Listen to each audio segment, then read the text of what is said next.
নীলাচলে নিবাসায় নিত্যায় পরমাত্মনে বলভদ্র সুভদ্রায় জগন্নাথায় তে।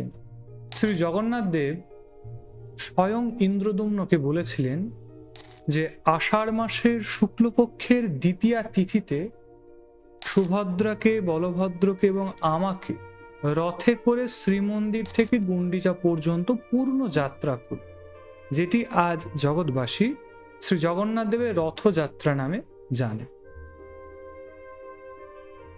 জগন্নাথ দেবের যে রথ, সেই রথটি হচ্ছে পীত বর্ণের রথ এবং জগন্নাথ দেবের রথে মোট 18টি চাকা, মতান্তরে বলা হয় 16টি।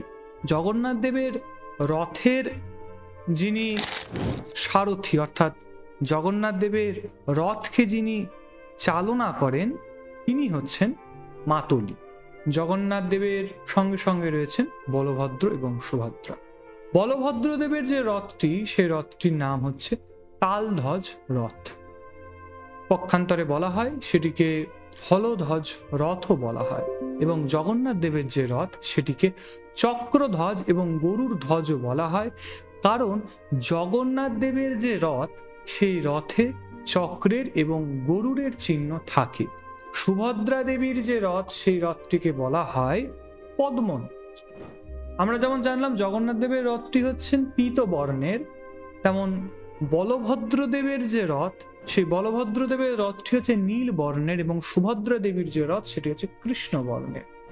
এনাদের অর্থাৎ বলভদ্র দেবের রথের চাকা হচ্ছে 16টি এবং সুভদ্রা দেবীর রথের চাকা হচ্ছে 14টি। আমরা দেখি যে জগন্নাথ দেবের রথকে ভক্তরা দড়ি দিয়ে টেনে নিয়ে যায়। এবার এই যে দড়িটি, এই দড়িটির নাম হচ্ছে কাঞ্চনমালা। এই কাঞ্চনমালা রজ্জু দ্বারা টেনে নিয়ে যাওয়া হয় জগন্নাথ দেবের রথকে। জগন্নাথ দেবের রথ শুরু হবার পূর্বে যে আনুষ্ঠানিক ক্রিয়াটি হয়, সেটিকে বলা হয় পাণ্ডু বিজয় বা পহণ্ডি বিজয়। এটিতে আমরা দেখতে পাই কি, যে শ্রীমন্দির থেকে জগন্নাথ দেব, বলভদ্র এবং সুভদ্রা দেবীকে দোল খাওয়াতে খাওয়াতে, নাচাতে নাচাতে রথে তোলা হয়। এটিকে বলা হয় পাণ্ডু বিজয় বা পহণ্ডি বিজয়। এ সম্বন্ধে শাস্ত্র বলা আছে, সুদর্শনং পুরস্কৃত্যং বলভদ্রং তত পরম সুভদ্রাচ তত নিত্যা জগদীশ সুরেশ্বর। অর্থাৎ এই যে পাণ্ডু বিজয় বা পহণ্ডি বিজয় যেটি হয়, সেটি প্রথমে হয় সুদর্শনের, তারপর হয় সুভদ্রা দেবীর, তারপর হয় বলভদ্রের এবং তারপর হয় জগন্নাথ দেবের। এইভাবে পহণ্ডি বিজয় বা পাণ্ডু বিজয় হওয়ার পর যখন সকলে রথে অধিষ্ঠিত হয়, তারপর ভক্তগণেরা নৃত্য, গীত, সংকীর্তনের দ্বারা জগন্নাথ দেবের যে রথযাত্রা, যে যাত্রা, সেই যাত্রাটিকে প্রারম্ভ করে। এবার জগন্নাথ দেবের যে রথযাত্রা হয়, রথযাত্রাকালে জগন্নাথ দেবের রথযাত্রার পূর্বেও আমরা দেখতে পারি যে মহারাজ যিনি রয়েছেন, সেই মহারাজ সোনার ঝাঁটা দ্বারা জগন্নাথ দেবের রথকে মার্জন করেন। সেটির ক্ষেত্রেও বলা হচ্ছে এটি প্রাচীন রীতি এবং গজপতি মহারাজগণ স্বর্ণ মার্জনী দ্বারা, অর্থাৎ যেটিকে আমরা বলি সোনার ঝাঁটা, তার দ্বারা রথকে পরিষ্কার করেন, যাকে পহরা বলে।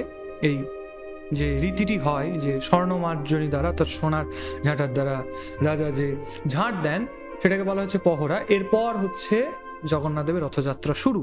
জগন্নাথ দেবের রথযাত্রার কালে একটি জায়গায়, এই গুন্ডিচা মন্দির থেকে শ্রীমন্দির যাত্রাকালে মধ্যবর্তী স্থলে একটি জায়গায় দাঁড়ানো হয়, যেটিকে বলা হয় পলগন্ডি।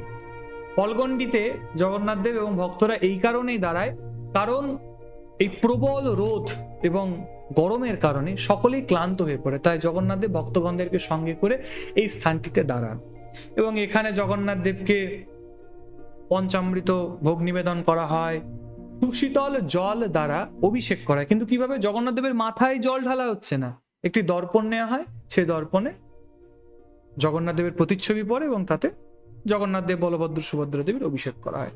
এছাড়াও ভক্তগণেরাও জগন্নাথ দেবকে সুগন্ধি শীতল চন্দনের দ্বারা অঙ্গে লেপন করে, যাতে জগন্নাথ দেব, বলভদ্র এবং সুভদ্রা দেবী শীতল অনুভব করে এই এত প্রখর রোদের গরমের মধ্যে।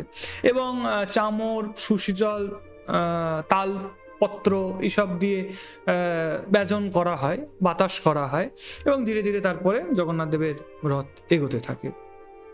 এরপর পরদিন সায়ংকালে বিগ্রহ গুন্ডিচা মণ্ডপে এসে পৌঁছায় যজ্ঞবেদিতে, যেখানে রাজা যজ্ঞ করেছিলেন, এবং জগন্নাথ দেবও ইন্দ্রদ্যুম্নকে বলেছিল যে তুমি আমাকে ওইখানে, যেখানে তোমার যজ্ঞবেদী রয়েছে সেইখানে আমাকে নিয়ে যাবে। সেখানে জগন্নাথ দেবের ভোগরাগ আদি মহোৎসব হয়, এবং বলা হচ্ছে জগন্নাথ দেবের গুন্ডিচা মন্দিরে প্রবেশ করবার পর যে চতুর্থ দিবস যাকে, যে তিথিটি হচ্ছে পঞ্চমী তিথি, যাকে বলা হয় হেরা পঞ্চমী, অর্থাৎ এই দিন লক্ষ্মী দেবী জগন্নাথ দেবের দর্শনার্থে, মানে দর্শনের ইচ্ছায় গুন্ডিচার বিজয়পূর্বক রথভঙ্গ উৎসব করিয়া জগন্নাথ দেবকে দর্শন করেন, এবং সপ্তম দিবসে আবার সন্ধ্যা আরতির দর্শন আদি ভক্তগণেরা করেন। অষ্টম দিবসে আবার রথকে কিন্তু পুনরায় শ্রীমন্দিরের দিকে, অর্থাৎ সুসজ্জিত করে রথকে প্রস্তুত করা হয়, এবং তারপরই নবম দিনের দিন জগন্নাথ দেব আবার পুনর্যাত্রা শুরু করেন মন্দিরের উদ্দেশ্যে। এর মধ্যে কি হয়, দেবী অর্ধাশনী কাছে জগন্নাথ দেব যান, যেটিকে বলা হয় জগন্নাথ দেবের মাসির বাড়ি। আমরা শুনে থেকেছি যে জগন্নাথ দেবের রথ কোথায় যায়? মাসির বাড়ি। জগন্নাথ দেব রথে করে কোথায় যায়? মাসির বাড়ি। অর্ধাশনী দেবীর কাছে যান, এবং সেখানে জগন্নাথ দেব কি করেন? পোড়া পিঠে ভোগ জগন্নাথ দেব সেখানে গ্রহণ করেন। এছাড়াও একটি বিষয় আলোচ্য, যে গুন্ডিচা মণ্ডপকে এবং শ্রীমন্দিরকে, বড়দান্তে গুন্ডিচা মন্দিরকে মালিনী নদী একটা সময় পৃথক করেছিল। জগন্নাথ দেবের রথযাত্রার মধ্যে এটি একটি বিশেষ বিষয়, যে শ্রীমন্দির এবং গুন্ডিচা মন্দিরকে মালিনী নদী পৃথক করেছিল। পরবর্তী ক্ষেত্রে, অর্থাৎ পরবর্তী সময়ে সে মালিনী নদীর অস্তিত্ব না থাকায় আমরা দেখতে পারি যে জগন্নাথ দেব গুন্ডিচা মন্দিরে চলে যায়। কিন্তু ইতিপূর্বে যখন মালিনী নদী ছিল, তার অস্তিত্ব ছিল, তখন জগন্নাথ দেবের কয়টি রথ হতো জানেন? জগন্নাথ দেবের 6টি রথ হতো। দক্ষিণ প্রান্তে 3টি, উত্তর প্রান্তে 3টি। জগন্নাথ দেব মালিনী নদীকে পার করে আবার রথে করে তারপরে গুন্ডিচা মন্দিরে যেতেন। এই জন্য 6টি রথ নির্মাণ করা হতো। তা এরপর তো জগন্নাথ দেবের যখন পুনঃরথযাত্রা হয়, জগন্নাথ দেব আবার শ্রীমন্দিরে ফিরে আসেন, এবং লক্ষ্মী দেবী রাজার সঙ্গে করে জগন্নাথ দেবকে দর্শন করতে আসেন। সেটিকে বলা হয় লক্ষ্মী নারায়ণ ভেট। এই যে লক্ষ্মী দেবী জগন্নাথ দেবকে দর্শন করতে আসেন, যে জগন্নাথ দেব আবার পুনর্যাত্রা করে শ্রীমন্দিরে ফিরেছেন, এরপর তথায় অধর্পণা ভোগ এবং বিপুল হরি সংকীর্তনের মধ্যে দিয়ে রথ উৎসব সমাপন হয়। এছাড়া আমরা গৌর লীলাতেও দেখি যে শ্রীকৃষ্ণ চৈতন্য মহাপ্রভু, যিনি এই রথযাত্রার দিনে জগন্নাথ দেবের রথের সম্মুখে নৃত্য গীত করতে করতে যান, শ্রী চৈতন্য মহাপ্রভু কতগুলি সংকীর্তন সম্প্রদায় তৈরি করেন, এবং জগন্নাথ দেবের রথের সম্মুখ দিয়ে হরিনাম সংকীর্তন করতে করতে যায়। এবং জগন্নাথ দেবের রথ যখনই থেমে যেত, তখনই বলা হয় মহাপ্রভু আবার রথের পিছনে গিয়ে মস্তক দিয়ে রথকে আবার যে ঠেলতেন, রথ আবার চলতে শুরু করতে। এরকম কিংবদন্তি সব লীলা প্রভুর রয়েছেন, মহাপ্রভুর রয়েছেন। এইভাবেই তো আমরা জগন্নাথ দেবের রথ মহোৎসবকে দর্শন করে থাকি, যা দর্শন করে ভক্তরা আনন্দে আপ্লুত হয়ে ওঠে, এবং এই দর্শন মাধ্যমে তারা ভগবত কৃপা লাভ করে। কারণ শাস্ত্রে বলা হয়েছে যে ভগবানের এই সকল যে মহোৎসব, এগুলিকে অবশ্যই ভক্তের দর্শন করা উচিত। এতে কি হয়? এতে ভগবত কৃপা লাভ করা যায়। এতে আমরা ভগবান শ্রী জগন্নাথ দেবের চরণ কমলকে লাভ করবার সৌভাগ্য লাভ করব।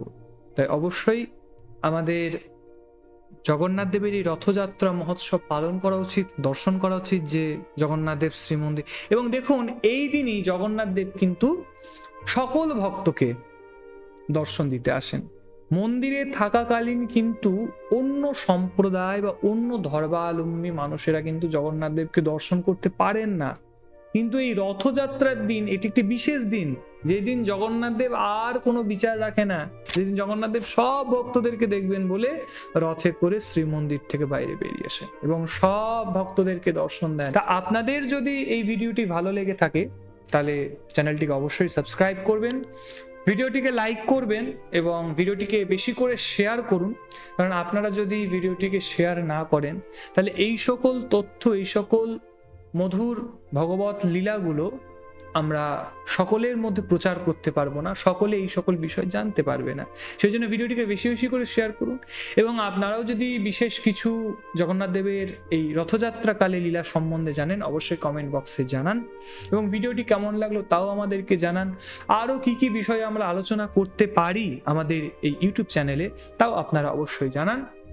আজকের মতন এখানেই আমাদের আলোচনাকে বিশ্রাম দিচ্ছি।